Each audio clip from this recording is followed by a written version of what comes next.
I think we were far removed from the whole heavy metal scene. Because that style always seemed to carry a certain attitude of its own. And speaking of attitude, there's no better example than Angus Young, the tiny powerhouse of AC/DC. He may be small physically, but when it comes to grudges and brutally honest opinions, Angus delivers them with the same force as his legendary guitar riffs. Famous for his schoolboy outfit and explosive stage energy, Angus never hesitated to call out musicians he simply couldn't tolerate. Whether it was ego, pretentiousness, or just rock and roll bad blood, his dislikes were just as fiery as his solos. Today on Golden Rock Stars, here are the top 6 musicians Angus Young couldn't stand. 1. Led Zeppelin. Led Zeppelin is one of the most respected names in rock history.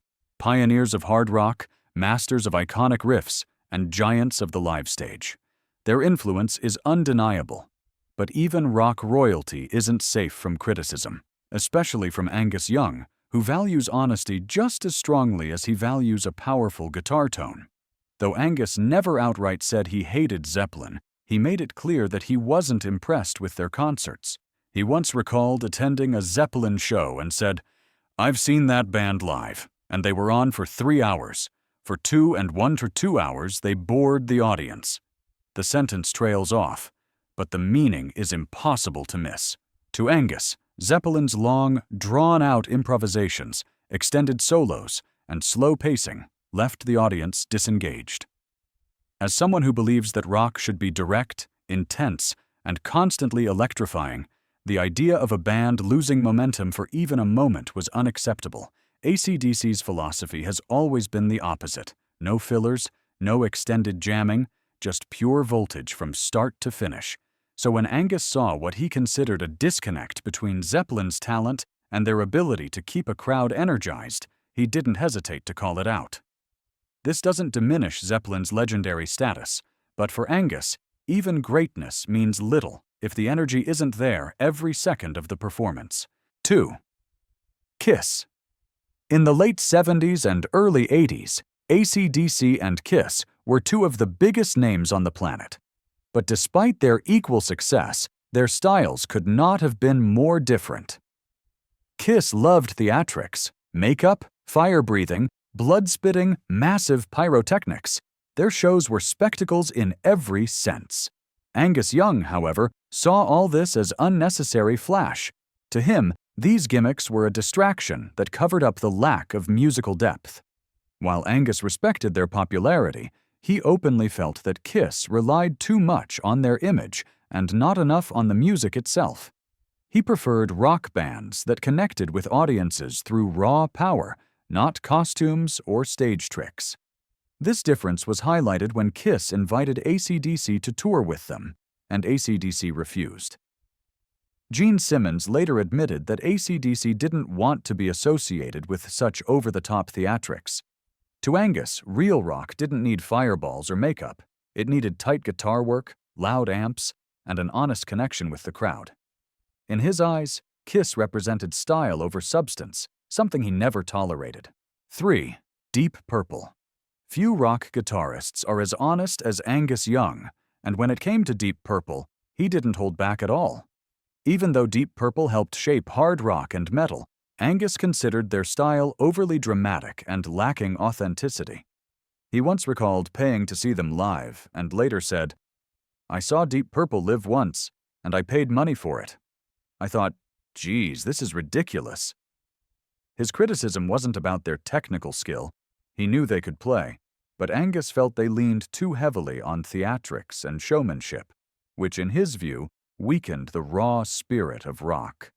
In one of his most cutting remarks, Angus referred to Deep Purple as a poor man's Led Zeppelin. To him, they borrowed too much from other bands and didn't bring enough originality of their own. AC/DC's music was gritty, direct, and straightforward. Deep Purple's progressive style felt overly complicated and self-indulgent. For Angus, rock should strike immediately and emotionally, not get lost in long solos or fancy arrangements. Deep Purple, despite their accomplishments, simply didn't meet his standard of authenticity. 4. Bon Jovi and the glam metal era. The 1980s brought a new wave of rock, flashy hair, polished production, and big emotional ballads.